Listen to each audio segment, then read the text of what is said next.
Hello everyone and welcome to our channel grounded to grow. तो जैसे कि हम पढ़ रहे थे चैप्टर 9 फाइनेंशियल मैनेजमेंट और उसमें आज हम पढ़ेंगे fixed capital and working capital के बारे में।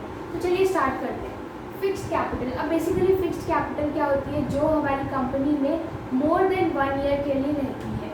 For more than 1 year the capital which is in our company. Now next है इन्वेस्टमेंट इज क्वाइट लार्ज। अब बेसिकली जो फिक्स्ड कैपिटल है वो मोर देन 1 ईयर हमारी कंपनी में रह रही है, तो उसके लिए जो इन्वेस्टमेंट की जाती है वो भी लार्ज स्केल पे होती है। मतलब ऐसा नहीं है कि हमने 5 रुपये की चीज़ खरीदी और वो हमारी कंपनी में 10 साल तक चलेगी। एक्चुअली जो इसमें फंड्स इन्वॉल्व होते हैं वो भी लार्ज अमाउंट्स में इन्वॉल्व होते हैं। Next point is irreversible. Irreversible basically क्यों होते हैं, ये मैंने आपको कैपिटल बजटिंग में भी बताया था कि इरिवर्सिबल होते हैं क्योंकि ये जो डिसीजंस होते हैं इनमें बहुत huge amount of funds involve होते हैं, ये तो इरिवर्सिबल होते हैं। या फिर अगर हम इनको रिवर्स करना भी चाहें तो उनमें huge loss of funds possible होता है। आप कैपिटल बजटिंग वाली वीडियो को देखोगे तो ये सारे पॉइंट्स आपको सेम टू सेम वहीं मिल जाएंगे। नेक्स्ट है इम्पोर्टेंस। अब इम्पोर्टेंस ऑफ फिक्स्ड कैपिटल क्या है, मतलब फिक्स्ड कैपिटल क्यों इम्पोर्टेंट होती है, उसके लिए भी सेम पॉइंट्स है जो मैंने कैपिटल बजटिंग की इम्पोर्टेंस के बताए थे। That is grief. मतलब अगर हमें ग्रिफ बनानी है एज अ कंपनी तो हमें चाहिए फिक्स्ड कैपिटल। जी से था ग्रोथ, आर से था रिस्क, आई से था इरिवर्सिबल एंड एफ से था फंड्स। अगर आपको ये सारा समझना है तो आप same to same capital budgeting वाली वीडियो देखना। आपको ये सारे पॉइंट्स मैंने बहुत अच्छे से एक्सप्लेन किए हुए हैं, ये सारे points. Now the next topic is management of fixed capital. अब बेसिकली जो फिक्स्ड कैपिटल जो इतने लार्ज फंड्स में हमने खरीदी है या फिर इतने सालों तक हमारी कंपनी में रहेगी, तो उसके लिए भी हमें कुछ मैनेज करना पड़ेगा। अब कोई हम महंगी चीज़ खरीदते हैं तो उसको मैनेज तो करके रखते हैं ना, अच्छे से रखते हैं ना, वैसे ही हमें फिक्स्ड कैपिटल को भी मैनेज करके रखना है। फर्स्ट है it involves allocation in different projects. मतलब कि जो हमारे पास फिक्स्ड कैपिटल है, जो कैपिटल हमने इसलिए रखी है ताकि हम उसको मोर देन 1 ईयर जो प्रोजेक्ट्स हैं उनमें इन्वेस्ट करें। हमें ये देखना है कि किस प्रोजेक्ट में कितनी फिक्स्ड कैपिटल को अलॉट करना चाहिए। नेक्स्ट है it affects the growth, risk and profitability. अब ये तो है ही कि अगर हमने किसी प्रोजेक्ट में लॉन्ग टर्म प्रोजेक्ट में इन्वेस्ट किए हैं अपने पैसे, तो हम ये तो देखेंगे ही ना कि हमें कितनी ग्रोथ होगी हमारी उस प्रोजेक्ट से, या फिर उस प्रोजेक्ट में रिस्क कितना है एंड प्रॉफिटेबिलिटी कितनी है। Now the next is should be finance through long term sources. मतलब कि जो हमारे पास बेसिकली फिक्स्ड कैपिटल है जो हमने अपने पास रखी हुई है किसी लॉन्ग टर्म प्रोजेक्ट में लगाने के लिए, तो उस कैपिटल को फाइनेंस भी हमें, मतलब उस कैपिटल को हमने रेज भी लॉन्ग टर्म सोर्सेज से ही करना है। ऐसा ना हो कि मैंने कहा अपने क्रेडिटर को कि आप मुझे 1 मंथ के लिए इतना लोन दे दो और उस 1 मंथ से जो मैंने लोन उठाया है उसको मैं 5 इयर्स के लिए किसी प्रोजेक्ट में लगा दूँ। ऐसा नहीं होना चाहिए कि मैंने like suppose short term source से उस फंड को रेज किया और फिर मैं उसे लॉन्ग टर्म में यूज़ करूँ, क्योंकि अगर मैं उस फंड को लॉन्ग टर्म में यूज़ कर रही हूँ तो मुझे उस फंड को रेज भी लॉन्ग टर्म में ही करना चाहिए। तो ये जो था फिक्स्ड कैपिटल क्या होती है, उसकी importance as same as capital budgeting और उसकी मैनेजमेंट। अब हम ये देखेंगे कि कौन कौन से फैक्टर्स हैं जो फिक्स्ड कैपिटल को अफेक्ट करते हैं।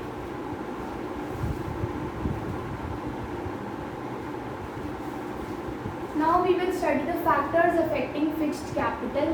अब मैं पहले उसकी मेमोरी टेक्निक बता देती हूँ, दैट इज जीडी और नेस्ट बीइंग एफसी। मतलब एक डिस्कशन चल रही है कि जो नेस्ट है उसे फिक्स्ड कैपिटल में इंक्लूड करना चाहिए या नहीं। अब ये जो ग्रुप डिस्कशन चल रही है इसमें हम किसी नतीजे पर कैसे पहुँचेंगे, फैक्टर्स को दिमाग में रख के।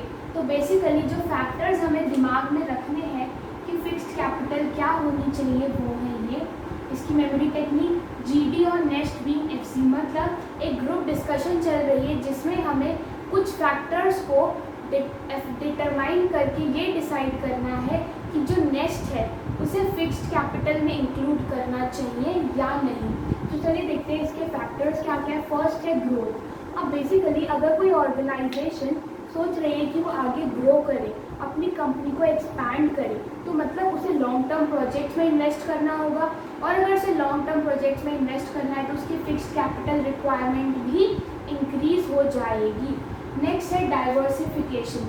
डाइवर्सिफिकेशन का मतलब क्या होता है कि जो कंपनी है वो सोच रही है कि जैसे मैं अभी 2 प्रोडक्ट्स में डील कर रही हूँ, तो मैं अब एक और प्रोडक्ट लॉन्च कर देती हूँ। तो अगर उन्हें एक और प्रोजेक्ट लॉन्च करना है, that is a long term project, कि उन्हें पहले डिसाइड करना होगा कौन सा प्रोजेक्ट, फिर पूरी स्ट्रैटेजी बनानी होगी and all that. So that's a long term project. इसीलिए अगर हमें डाइवर्सिफाई करना है अपनी ऑर्गेनाइजेशन को, तो भी हमें फिक्स्ड कैपिटल की रिक्वायरमेंट होगी बहुत ज़्यादा। नेक्स्ट है नेचर ऑफ बिजनेस, मतलब कि जो हमारा बिजनेस है वो कैसा है उस पर भी डिपेंड करता है कि हमें कितनी फिक्स्ड कैपिटल की रिक्वायरमेंट होगी।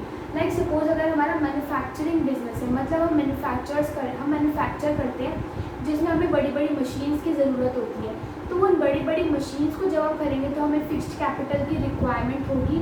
तो मतलब मैन्युफैक्चरिंग बिजनेसेस में फिक्स्ड कैपिटल की रिक्वायरमेंट ज़्यादा होती है as compare to trading businesses. अब ट्रेडिंग बिजनेसेस में क्या होता है, मैंने एक जगह से सामान उठाया दूसरी जगह पे रख दिया, मेरे पास जो कैश है वो जल्दी जल्दी आ रहा है, इसीलिए मुझे इतनी फिक्स्ड कैपिटल की रिक्वायरमेंट नहीं होगी in trading businesses.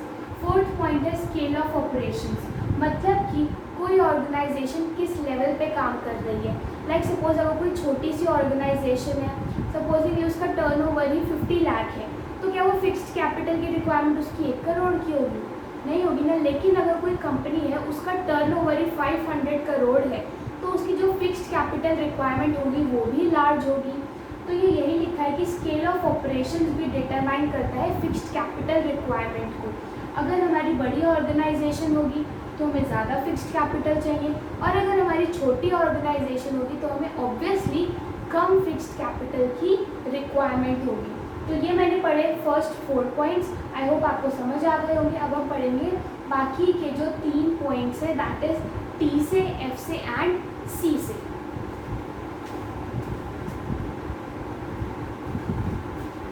Now the next points of factors affecting the fixed capital requirement है टी से, एफ से और सी से। जी डी और नेक्स्ट बीइंग एफ सी में जी से मैंने पढ़ा ग्रोथ, डी से डाइवर्सिफिकेशन, एन से नेचर ऑफ बिजनेस, एस से स्केल ऑफ ऑपरेशंस, टी से मेरे पास 2 पॉइंट है, एफ से फाइनेंसिंग ऑल्टरनेटिव एंड सी से है कोलैबोरेशन लेवल। तो टी से मेरे पास जो 2 पॉइंट्स है वो है टेक्निक एंड टेक्नोलॉजी। अब टेक्निक बेसिकली क्या है कि मतलब हम जो काम कर रहे हैं अपनी ऑर्गेनाइजेशन में वो कैसे कर रहे हैं, लेबर इंटेंसिव काम कर रहे हैं या कैपिटल इंटेंसिव काम कर रहे हैं। लेबर इंटेंसिव मतलब ह्यूमन रिसोर्स के थ्रू, और कैपिटल इंटेंसिव मतलब बड़ी बड़ी मशीन्स के थ्रू। तो अगर मेरी जो ऑर्गेनाइजेशन है वो लेबर इंटेंसिव टेक्निक यूज़ करती है, मतलब अपना सारा काम ह्यूमंस के थ्रू करवाती है, तो उसके लिए फिक्स्ड कैपिटल रिक्वायरमेंट कम होगी। अब बेसिकली फिक्स्ड कैपिटल रिक्वायरमेंट कम क्यों होगी लेबर इंटेंसिव में, क्योंकि जो हमारे पास ह्यूमंस आ रहे हैं उनको हम मंथली या फिर डेली वेजेस के हिसाब से उनको पे कर देंगे, और हमें लॉन्ग टर्म बेसिस पे उनको ऐसा नहीं है कि 1 साल में एक बार पैसा देना है या फिर 4 साल में एक बार पैसा देना है, इसीलिए हमारी फिक्स्ड कैपिटल रिक्वायरमेंट कम होगी। लेकिन जो कैपिटल इंटेंसिव टेक्निक्स यूज़ करती हैं फर्म्स, उनकी फिक्स्ड कैपिटल रिक्वायरमेंट ज़्यादा होगी।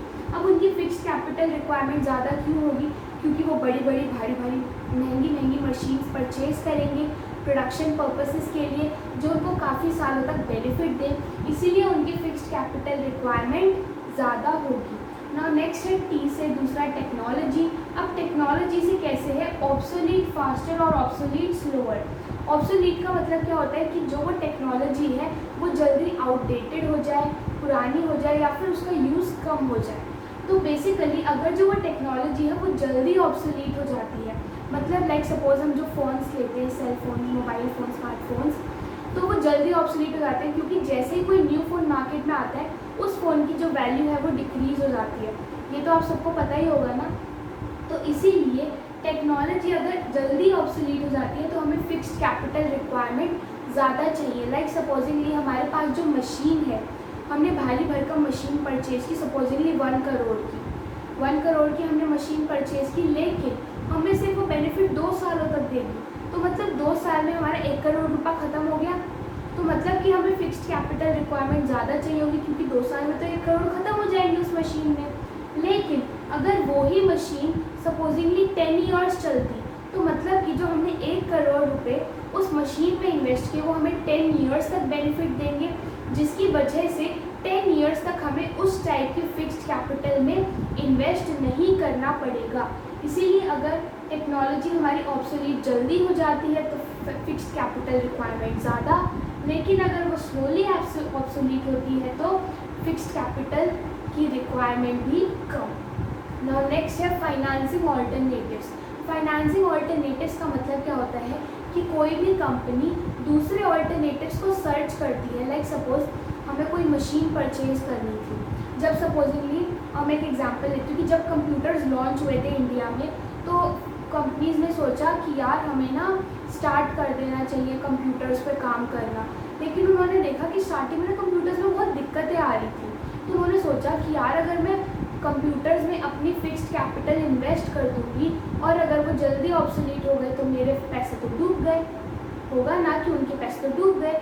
तो फिर उन्होंने क्या सोचा कि क्यों ना मैं कंपनीज के साथ टाई अप कर लूँ ताकि मैं लीज पे ले लूँ। लीज पे मतलब रेंट पे ही होता है एक तरीके से, कि मैं क्यों ना उनके कंप्यूटर्स को रेंट पे ले लूँ, जिससे मेरी फिक्स्ड कैपिटल रिक्वायरमेंट भी कम रहेगी और मैं आराम से कंप्यूटर्स को यूज़ भी कर पाऊँगी। और जब मुझे ऐसा लगेगा कि हाँ भाई कंप्यूटर्स में अब कोई दिक्कत नहीं आ रही है, मैं उसको परचेज़ करने की मतलब मेरी ऐसी पोजीशन है तो मैं उनको परचेज़ कर लूँगी। तो मतलब कि हर एक कंपनी फाइनेंसिंग ऑल्टरनेटिव्स ढूंढती है। मतलब कि किसी भी चीज़ में इन्वेस्ट करने से पहले हर कंपनी ऑल्टरनेटिव्स को सर्च करती है कि कौन कौन से ऑल्टरनेटिव्स हैं जिनमें अगर मैं इन्वेस्ट करूँ तो मेरा काम बढ़िया तरीके से हो सकता है। नाउ लास्ट है कोलैबोरेशन लेवल। कोलैबोरेशन लेवल का मतलब क्या होता है कि सपोजिंगली कोई ऐसी मशीन है, सपोज इसके लिए एक एग्जांपल लेते हैं, 2 कंपनीज है ए एंड बी, एक का टर्नओवर है 10 लाख और दूसरे का भी है 10 लाख, ठीक है। एक न्यू मशीन आई मार्केट में जो बहुत बढ़िया है और इन दोनों की जो फॉर्म्स है वो उसी चीज़ों में डील करती है। Like suppose they manufacture clothes और वो क्लॉथ्स को मैन्युफैक्चर करने में प्रोडक्टिविटी बहुत इन्हांस कर देती है। लेकिन जो वो मशीन है अगर सपोज करो वो 15 लाख की है, 15 लाख की ये मशीन है, लेकिन यार ए कंपनी का टर्नओवर ही 10 लाख है और बी का भी 10 लाख है, तो वो अकेले तो 15 लाख की मशीन खरीद ही नहीं पाएंगे, लेकिन उन्हें वो मशीन चाहिए भी। तो उन्होंने क्या किया, ए कंपनी ने और बी कंपनी ने अपने पैसे आधे आधे मिला के, that is 7.5 lakh and 7.5 lakh मिला के इस मशीन को परचेज कर लिया और फिर इन दोनों ने साथ में मिलकर उस मशीन को यूज़ किया। So that is called collaboration level. मतलब कि जब 2 या 2 से ज़्यादा कंपनीज या ऑर्गेनाइजेशंस अपने साथ कोलैबोरेट करती हैं ताकि वो किसी भी चीज़ में इन्वेस्ट कर सके, तो उसे कहते हैं कोलैबोरेशन लेवल, जिसकी वजह से उनकी फिक्स्ड कैपिटल रिक्वायरमेंट भी कम हो जाती है और उनको बेनिफिट भी पूरा मिल पाता है, ठीक है। या फिर इसके लिए आप एक और एग्जांपल ले सकते हो, जैसे टेंडर निकलते हैं। सपोजिंगली 2 कंपनीज थी, उनमें बहुत लड़ाई चल रही थी, मैं करूँगा टेंडर तो मैं लूँगा। लेकिन जो गवर्नमेंट थी उन्होंने कहा कि हमें आप दोनों की प्रपोजल अच्छे लगे तो आप दोनों मिलकर इस प्रोजेक्ट को करो। So that is called collaboration level. अब अगर वो दोनों कंपनीज मिलकर उस प्रोजेक्ट को करेंगे तो उन्हें आधे आधे पैसे लगाने पड़ेंगे, जिसकी वजह से उनकी फिक्स्ड कैपिटल रिक्वायरमेंट भी कम हो जाएगी और उतनी फिक्स्ड कैपिटल जिन्होंने उतनी लगाई है उसके बेसिस पे उन्हें बेनिफिट भी पूरा मिल पाएगा। तो ये थे factors that affect the fixed capital requirement, GD और नेक्स्ट भी एफसी। अब हम नेक्स्ट टॉपिक पढ़ेंगे दैट इज वर्किंग कैपिटल और उसके फैक्टर्स।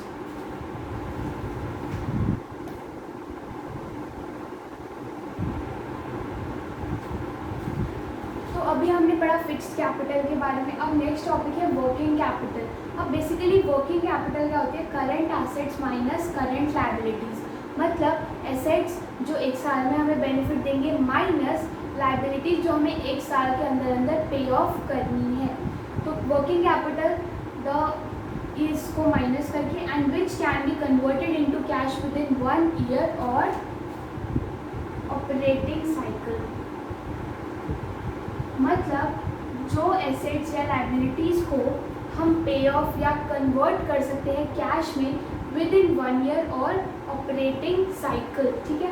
नाउ नेक्स्ट पॉइंट है, it facilitates the smooth day to day operations of any business. Working capital क्या होती है? एक साल के अंदर मतलब हम डेली बेसिस पे जिसे यूज़ करते हैं, कैश क्या है हम डेली बेसिस पे यूज़ करते हैं, रॉ मटेरियल हम डेली बेसिस पे यूज़ करते हैं। तो वर्किंग कैपिटल जो है वो हमारी डे टू डे ऑपरेशंस को स्मूथली परफॉर्म होने में हेल्प करती है। And next point is it contributes less to profits than fixed assets. अब बेसिकली जो फिक्स्ड एसेट्स हैं जो हमने फिक्स्ड कैपिटल के थ्रू परचेज किए हैं वो प्रॉफिट को ज़्यादा कंट्रीब्यूट करते हैं रादर देन वर्किंग कैपिटल। मतलब जो वर्किंग कैपिटल से हमने एसेट्स परचेज किए हैं वो भी कंट्रीब्यूट करते हैं प्रॉफिट को, लेकिन fixed assets through fixed asset जो है वो ज़्यादा कंट्रीब्यूट करते हैं प्रॉफिट्स को as compare to current assets. तो ये हमने पढ़ा वर्किंग कैपिटल का होता है सी ए माइनस सी एल, और उसके बारे में 1-2 पॉइंट्स। अब हम पढ़ेंगे इस चैप्टर का last topic, that is the factors affecting working capital. हमने पढ़ा कि फिक्स्ड कैपिटल को कौन कौन से फैक्टर्स अफेक्ट करते हैं। अब हम पढ़ेंगे कि वर्किंग कैपिटल को आखिर कौन कौन से फैक्टर्स अफेक्ट करते हैं।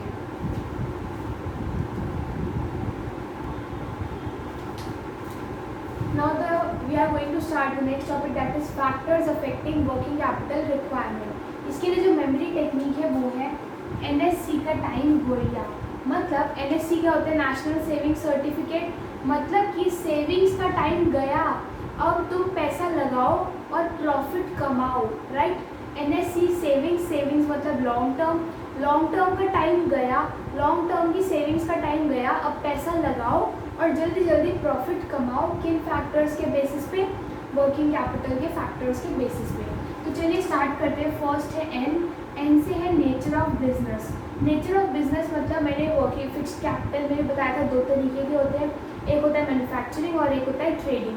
मैन्युफैक्चरिंग में फिक्स्ड कैपिटल की रिक्वायरमेंट ज़्यादा होती है और ट्रेडिंग में फिक्स्ड कैपिटल की रिक्वायरमेंट कम होती है।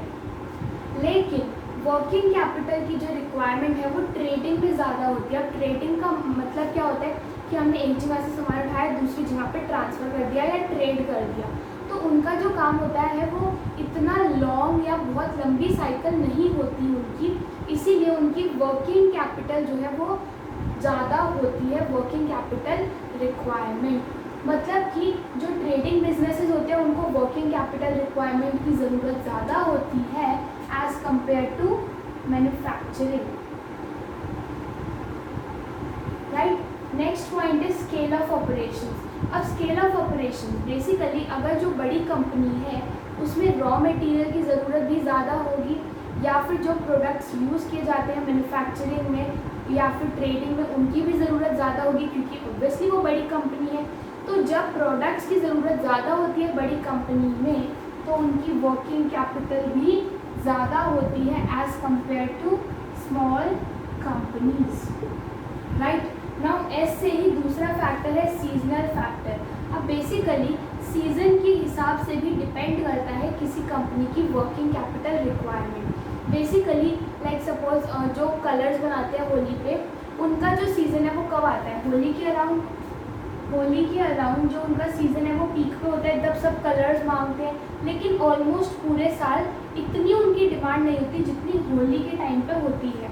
तो होली के टाइम पे जो वो कलर्स मैन्युफैक्चर करते हैं उनका सीज़न पीक होता है, सीज़न पीक पे चल रहा होता है, तो होली के टाइम पे उनकी वर्किंग कैपिटल रिक्वायरमेंट जो है वो बढ़ जाती है as compare to the other parts of the year.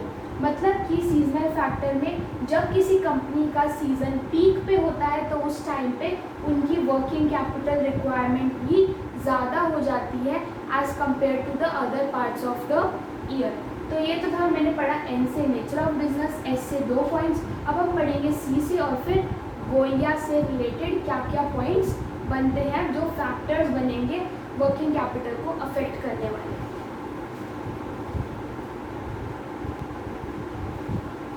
Now see से बेसिक बेसिकली हमारे पास 3 पॉइंट्स हैं, तो मैंने इसको सी क्यूब कर दिया है। ओके, तो सी से फर्स्ट है साइकिल। साइकिल में बिजनेस साइकिल या प्रोडक्शन साइकिल। बिजनेस साइकिल मतलब जो हमने, प्रोडक्शन साइकिल मतलब रॉ मटेरियल से कब तक फिनिश्ड गुड बनता है, और बिजनेस साइकिल का मतलब फिनिश्ड गुड कब तक सेल होता है, right.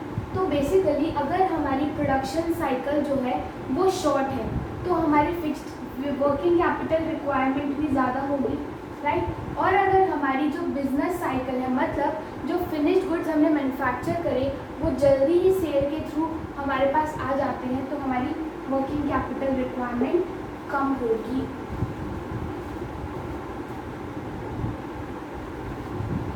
Sorry I made a mistake कि बिजनेस साइकिल जो होती है वो होती है फिनिश्ड गुड्स से सेल्स तक जाना। मतलब अगर हमारी जो साइकिल है, जो हमारे गुड्स फिनिश्ड गुड्स है वो जल्दी ही सेल हो जाते हैं और जल्दी ही हमारे पास कैश आ जाता है, तो हमारी वर्किंग कैपिटल में इंक्रीज हो जाएगी, क्योंकि हमारी वर्किंग कैपिटल क्या होती है, सी ए माइनस सी एल। मतलब कि अगर हमारे करंट एसेट्स में कैश आता है, कैश इंक्रीज हो जाएगा जब सेल्स होंगी, तो इसी वजह से हमारी वर्किंग कैपिटल भी इंक्रीज हो जाएगी। वैसे ही अगर हमारी जो प्रोडक्शन साइकिल है मतलब रॉ मटेरियल से फिनिश्ड गुड बनने की जो साइकिल है वो छोटी है, अगर वो लॉन्ग है तो हमें वर्किंग कैपिटल की रिक्वायरमेंट भी ज़्यादा होगी। नाउ नेक्स्ट है क्रेडिट। क्रेडिट बेसिकली अलाउड भी हो सकता है और अवेल्ड भी हो सकता है। क्रेडिट अलाउड का मतलब क्या है कि हमने क्रेडिट दिया है, उधार दिया है, that is in the form of trade receivables. And credit availed मतलब हमने उधार लिया है in the form of trade payables.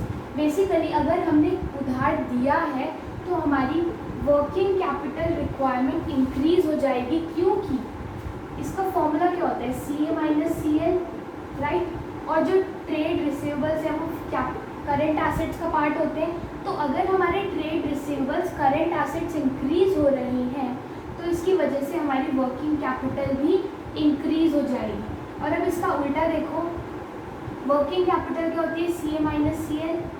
अब हमारे क्रेडिट अवेल मतलब ट्रेड पेबल्स इंक्रीज हुआ है, मतलब करंट लायबिलिटीज़ इंक्रीज हुई है। अब करंट लायबिलिटीज़ इंक्रीज होगी तो उसकी वजह से हमारी वर्किंग कैपिटल जो है वो कम हो जाएगी। Now the third point is competition level. Basically इसका मतलब क्या है कि अगर मार्केट में बहुत ज़्यादा कंपटीशन है तो हमें अपने आप को सर्वाइव करने के लिए गुड्स को रेडी रखना होगा कि जैसे ही कस्टमर आए हम उसे गुड्स दे सकें। इसीलिए हमें अपनी कंपनी में वर्किंग कैपिटल को ज़्यादा रखना होगा।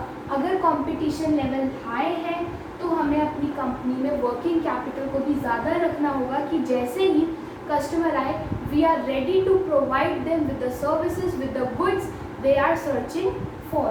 तो ये थे सी से तीनों पॉइंट, साइकिल से business cycle and production cycle, credit से credit allowed and availed and competition level. Now the last four factors that determine working capital are fourth है growth। बेसिकली अगर हमारी कंपनी सोच रही है कि हमें ग्रो करना है तो हमारी वर्किंग कैपिटल रिक्वायरमेंट ज़्यादा होगी। अब ऐसा क्यों है, हमने सोचा कि हमें ग्रो करना है तो हमें ग्रोथ करने के लिए अपनी प्रोडक्शन इंक्रीज़ करनी होगी ताकि हमारी जो सेल्स है वो इंक्रीज़ हो सके, और अगर हमें अपनी सेल्स इंक्रीज़ करनी है तो हमारी वर्किंग कैपिटल रिक्वायरमेंट भी इंक्रीज़ हो जाएगी। नेक्स्ट है ऑपरेटिंग एफिशिएंसी। ऑपरेटिंग एफिशिएंसी का मतलब क्या है कि जो कंपनी अपनी ऑपरेटिंग एक्टिविटीज़ को परफॉर्म कर रही है उनको इफेक्टिवली एंड एफिशिएंटली परफॉर्म करे। बेसिकली अगर हर कंपनी अपनी एक्टिविटीज़ को एफिशिएंटली मिनिमम कॉस्ट के साथ परफॉर्म करेगी तो उनकी वर्किंग कैपिटल जो रिक्वायरमेंट है वो भी कम हो जाएगी। ऑपरेटिंग एफिशिएंसी मतलब with minimum cost, right, to perform the operating activities with minimum cost. मतलब अगर हम कम से कम कॉस्ट के साथ काम करें तो हमारी वर्किंग कैपिटल रिक्वायरमेंट भी कम हो जाएगी। नेक्स्ट है इन्फ्लेशन। इन्फ्लेशन का मतलब क्या होता है, increase in the general price level of the goods. ठीक है, अब बेसिकली लाइक इसको मैं एग्जाम्पल के थ्रू समझाती हूँ। रॉ मटेरियल का, रॉ मटेरियल पहले मुझे ₹5 पर kg के हिसाब से मिल जाता था, लेकिन अब वो मुझे 10 रुपीज़ पर kg के हिसाब से मिल रहा है, same raw material due to inflation. मतलब कि जब इन्फ्लेशन हुआ तो मुझे 5 रुपये वाली चीज़ 10 रुपये में मिल रही थी, तो मतलब मुझे 5 रुपये एक्स्ट्रा स्पेंड करने पड़ रहे हैं जो मेरी वर्किंग कैपिटल की रिक्वायरमेंट को इंक्रीज़ कर देंगे। मतलब कि पहले जो मैं 5 रुपये वर्किंग कैपिटल से निकाल के यूज़ करके ले सकती थी, अब मुझे 10 रुपये लगाने होंगे। इसीलिए अब मुझे अपनी वर्किंग कैपिटल को भी ज़्यादा रखना होगा, क्योंकि मार्केट में क्या है, इन्फ्लेशन। लास्ट पॉइंट है अवेलेबिलिटी ऑफ रॉ मटेरियल। अब बेसिकली अगर हमारी कंपनी को जो या हमारी प्रोडक्शन टीम जो है उसे जो रॉ मटेरियल चाहिए, अगर वो रेडिली अवेलेबल है, मतलब मार्केट में आराम से मिल जाता है, तो हमें उसको अपने पास स्टॉक करके रखने की ज़रूरत नहीं होगी। और अगर हमें वो स्टॉक करके रखने की ज़रूरत नहीं है, like suppose raw material easily available है, तो हमें स्टॉक नहीं करना पड़ेगा, जिसकी वजह से हमारी वर्किंग कैपिटल रिक्वायरमेंट कम हो जाएगी, क्योंकि जब हमें चाहिए हम जाएंगे मार्केट में और परचेज करके रख लेंगे। लेकिन अगर हमारी कंपनी ऐसा कोई प्रोडक्ट मैन्युफैक्चर करती है जिसमें जो रॉ मटेरियल यूज़ होता है वो बहुत ही कम मिलता है, या फिर एक साल में सिर्फ एक टाइम पीरियड पे ही मिलता है, तो हमें उसे स्टॉक करके रखना पड़ेगा। और अगर हम उसे स्टॉक करके रखेंगे तो हमारी कंपनी को वर्किंग कैपिटल ज़्यादा चाहिए होगी। तो ये थे points, the factors affecting the working capital, NSC, CQ और फिर गोया के ये चारों पॉइंट्स। इसी के साथ हमारा चैप्टर 9 फाइनेंशियल मैनेजमेंट ख़त्म होता है। Do like our video and subscribe to our channel Grounded to Grow for more related videos. Thank you.